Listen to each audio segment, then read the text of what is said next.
le Tour de France de Gérard et Bernard. Radio Laser suit deux bénés qui pédalent contre le cancer. Comme promis, il est temps de retrouver Bernard Deroche et Gérard Legault. Je vous rappelle que ces deux hommes sont en ce moment dans un réel Tour de France pour la Ligue contre le cancer 35 et qu'ils font tout ça à vélo. Et nous, sur Radio Laser, on a décidé de les accompagner comme on pouvait, à savoir en faisant des points radio avec eux. Bon alors, messieurs, comment ça va ? Ma foi, ça va très bien. Puis là, on retrouve un temps superbe. Et le vent s'est calmé un peu, donc on est dans la nature, pas loin de Pont-l'Évêque. Parmi tous les champs de blé, de céréales, de l'Inde, enfin bon, la nature est super jolie. Et comment ça s'est passé ? Parce qu'on ne s'est pas parlé depuis lundi, donc comment vous me raconteriez votre semaine ? Tout s'est bien passé, quoi. Alors, la Bretagne, ça laisse un peu de trace, hein, parce que bon, c'est quand même bien accidenté. Mais voilà, la cause pour laquelle on le fait nous donne des forces supplémentaires et donc il n'y a pas de souci. Eh ben Bernard, cette cause, on peut peut-être en parler. Vous avez donc choisi la Ligue contre le cancer 35. Moi, j'aimerais bien savoir ce qui vous a motivé à partir pour ce combat. Il y en a tellement à mener, mais pourquoi ce combat ? Pourquoi ça ? Pourquoi ce combat ? Oui, tout à fait. Oui, alors moi, mon père est décédé d'un cancer, le beau-père aussi. La famille de ma femme, de mon épouse, ils sont 7 enfants. Sur les 7 enfants, il y a 4 qui sont atteints d'un cancer. Donc, et j'ai un beau-frère qui était médecin, qui est à la retraite maintenant, qui s'appelle Jean-Pierre Ramon. Et il y a une vingtaine d'années, il nous avait déjà averti que dans les années à venir, ce serait une personne sur 2 qui serait concernée par le cancer.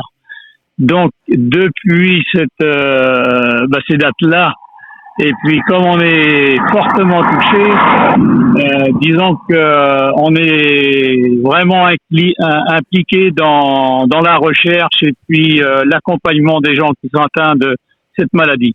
Vous allez penser forcément, je suppose, à tous ces gens quand ça va être un petit peu plus fatigant de rouler. Oui, bien. Ouais, forcément. Quand on est dans la difficulté, on pense à eux et voilà, ça passe. Et moi, j'aime bien ces petites histoires, savoir comment ça se passe quand vous rencontrez des gens. Il y a eu des belles rencontres depuis lundi ? Oui, on a rencontré à Iffignac, on a rencontré un Suisse, Alexandre, 27 ans, qui vient de terminer ses études de médecine. Et puis, donc, il a pris une année sabbatique pour visiter la France et puis une partie de l'Europe. Mais un garçon vraiment gentil, exceptionnel. Et il fait ça en vélo comme vous ou vous l'avez croisé au hasard Oui, il était en vélo comme nous. On était à faire la pause déjeuner et puis nous, on s'apprêtait à repartir. Et puis, il est arrivé et donc on a échangé avec lui et puis il nous a raconté son périple. Et vous avez fait un petit bout de chemin ensemble alors ? Non, parce que il est arrivé quand on partait. Nous. Quand on partait, c'est dommage. Oui. Bon, en tout cas, on continue évidemment, Bernard et Gérard, à bien penser à vous, mais qu'est-ce qui vous attend là pour le week-end par exemple ?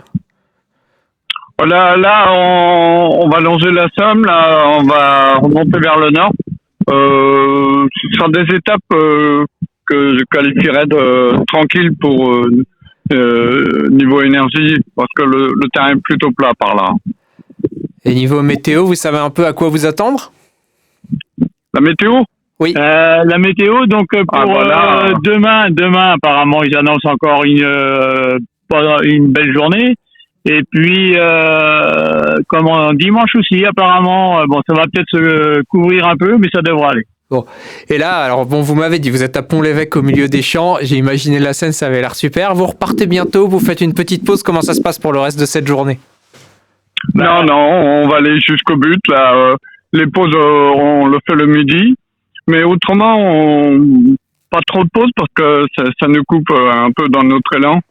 Et je sais qu'on... Ouais. Du coup, ça veut dire qu'il faut qu'on vous laisse repartir. Moi, j'ai pas envie de perturber votre performance. Ah, mais il n'y a pas de souci, aucun souci. Hein. Non, au contraire. Hein. Alors, avec Bernard, on se faisait une remarque. Hier et avant-hier. Donc, on a fait, on va faire en gros 220 kilomètres. On traverse la campagne et tout. Et on ne voit aucune vache. Alors on se pose la question, où sont les vaches Où sont les vaches? Bon, si vous êtes du côté de Pont-l'Évêque, sortez les vaches et puis vous nous dites si jamais les vaches ont disparu ailleurs. Nous, on se reparle, messieurs, lundi, donc. Oui, d'accord. Et écoutez, je vous souhaite vraiment que le week-end se passe bien. On pensera bien à vous. Bon courage pour les mollets aussi. Et puis j'espère que la Somme sera aussi le théâtre de belles expériences. Merci à vous deux en tout cas. Il n'y a pas de souci. Allez, Au revoir, merci. Simon. Au revoir.